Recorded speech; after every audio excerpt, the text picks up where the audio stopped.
If you like my video, then subscribe to my channel and hit the bell icon to never miss a video from Book Lover Kirti. Hello friends, welcome back to my channel book lover Kirti. आज हम पढ़ेंगे two dimensional array के बारे में।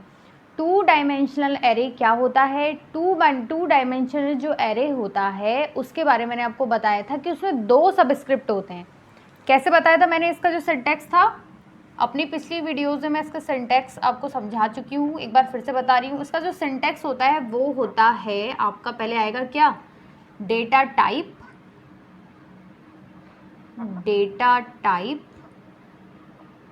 ठीक है। उसके बाद यहाँ पे आएगा एरे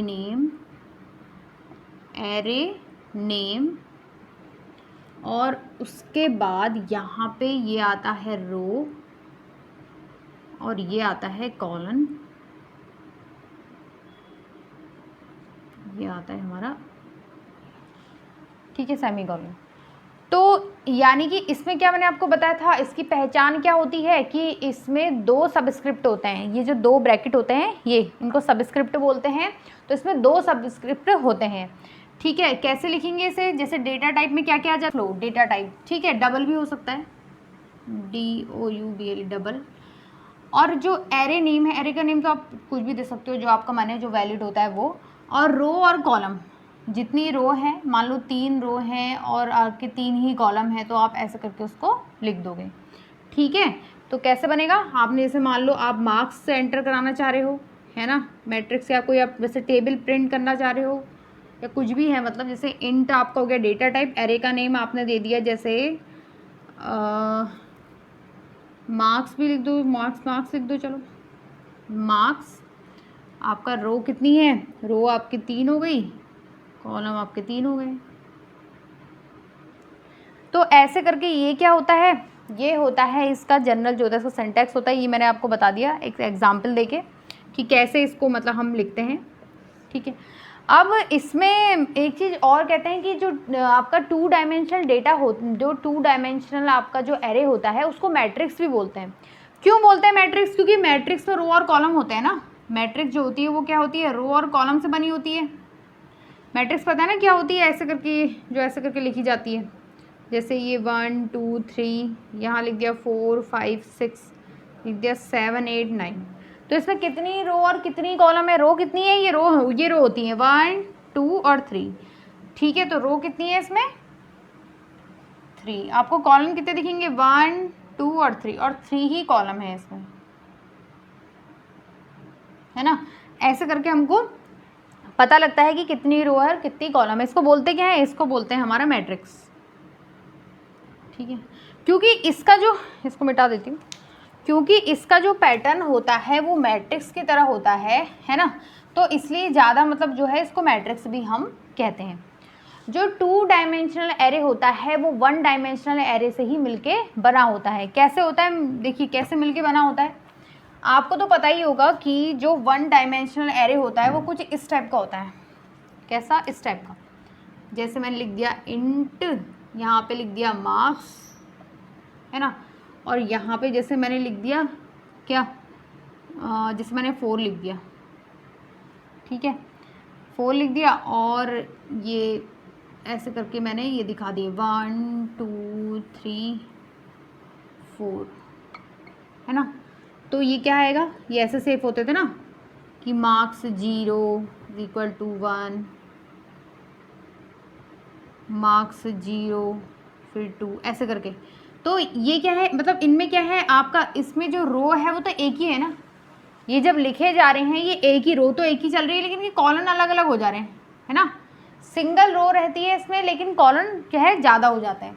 और जो आपका टू डायमेंशनल होता है, मैंने आपको क्या बोला कि जो टू, ये तो है आपका वन डायमेंशनल का, ये आपका है वन डायमेंशनल का, लेकिन जो टू डायमेंशनल होता है वो वन डायमेंशनल को ही मिला के बना हुआ होता है। कैसे? क्योंकि उसका कुछ ऐसा होता है सिंटैक्स। इंट, सिंटैक्स का एग्जांपल बता रही हूँ। जैसे इंट मार्क्स आ गया, जैसे इंट मार्क्स, यहाँ जैसे 4 है, 4 रो और 3 कॉलम्स, बस ये। तो क्या है इसमें? रो तो 4 हो जा रही है ना, है ना, 4 रो हो जा रही हैं ऐसे करके, और 3 कॉलन हो जा रहे हैं। तो क्या है जो मतलब यही चीज़ क्या है, यही चीज़ 4 बार ऐसे करके लिखोगे आप, है ना। तो ये क्या कलेक्शन किसका होता है, 2 dimensional array, one dimensional array का ही कलेक्शन होता है 2 डायमेंशनल एरे। ठीक है, ये चीज़ आपकी हो गई क्लियर। अब जो 1 डायमेंशनल एरे होता है उसमें वैल्यू कैसे सेव होती है और कैसे उसका इनिशियलाइजेशन करते हैं, ये ज़्यादा जानना इम्पोर्टेंट है। जैसे आपने ये लिखा, इसका मतलब आपने एक एग्जाम्पल है, जैसे इसका वैल्यू अभी हम जैसे सीख रहे हैं वैल्यू का इनिशियलाइज करना, वैल्यू इनिशियलाइजेशन, वैल्यू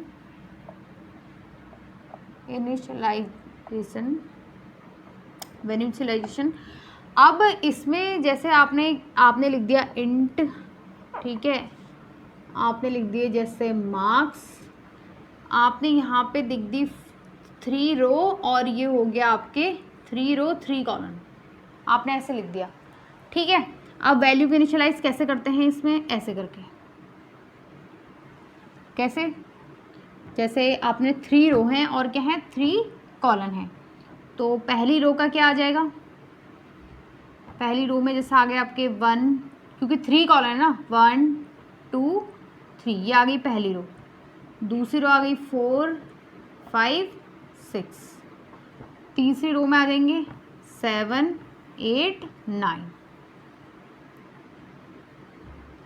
ये हुए। ठीक है, ये मैंने यहाँ पे लगा दिया। अब ये सेव कैसे होते हैं ये मैं आपको बताऊंगी।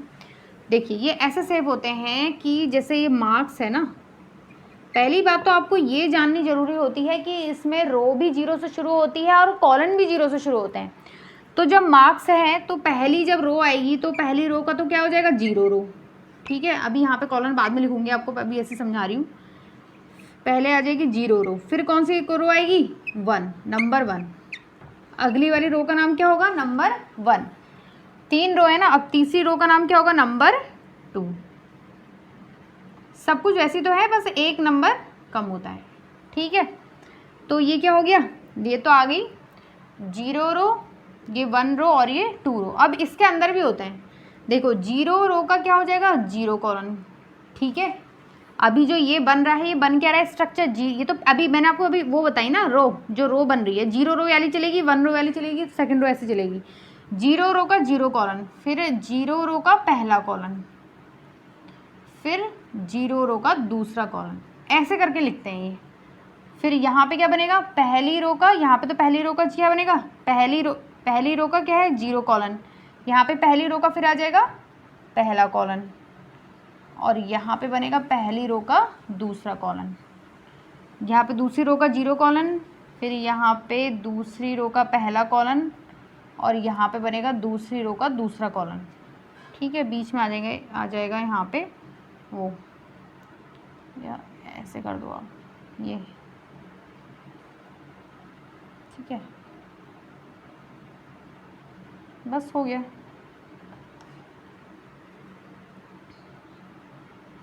तो ऐसे करके ये बनती है, ये मैट्रिक्स जो होती है वो ऐसी बनती है।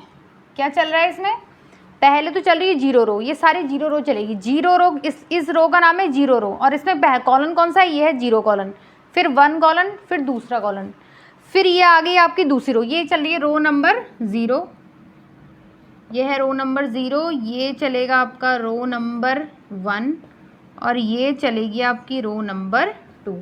जो ये कॉलम चलेगा ये वाला, ये कौन सा कॉलम है 0 कॉलम, ये है कॉलम 0। जो ये वाला है ये है आपका कॉलम नंबर 1, और ये वाला जो है ये है आपका कॉलम नंबर 2। देखो इस जब ये वाली जब 0 रो चलेगी, यहाँ पे सब आपको 0 0 0 दिखेंगे, और जो पहली रो चलेगी पहली रो, दूसरी रो की दूसरी रो। ठीक है, फ़र्क कहाँ से आएगा इसमें, जब आपके कॉलम आ जाएंगे 0 कॉलम। ठीक है, यहाँ पे भी 0 कॉलम, यहाँ पे भी 0 कॉलम, पहला कॉलम, दूसरा। बस ऐसे करके ये सेव होते हैं। ठीक है, अब ये कैसे, इसमें कैसे आएंगे, ठीक है, एक बार आपको बता देती हूँ आएंगे कैसे लिखते हैं इसमें, मतलब ये कैसे मैट्रिक्स कैसे बनेगी आपको ये बता देती हूँ। जैसे आपने यहाँ पे लिखा ना कि इंट मार्क्स आपने लिखे 4 रो और 3 कॉलम। ठीक है, ये आपने ऐसे कर दिया, आपने यहाँ पे लिख दिया 1 2 3, फिर आपने पहली रो का हो गया ये पहली रो 4 5 6, तीसरी रो में आ जाएगा 7 8 9। आपको ये भी तो पहचानना आना चाहिए कि ये कौन सी रो का क्या है। ये क्या है, ये जो पहले आप बताइए ये है क्या, मतलब ये जो हुए हैं ये क्या है, ये रो कौन सी चल रही है, ये रो नंबर चल रही है आपकी 0। ये कौन सी रो चल रही है, ये चल रही है आपकी रो नंबर 1। ये कौन सी रो चल रही है आपकी, ये चल रही है हमारी रो नंबर 2।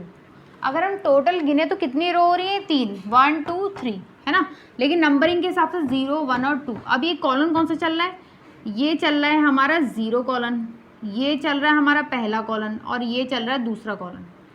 इसमें भी सेम होगा 0 कॉलन 1 और 2, और इसमें भी 0, ये 1 और ये 2 है ना।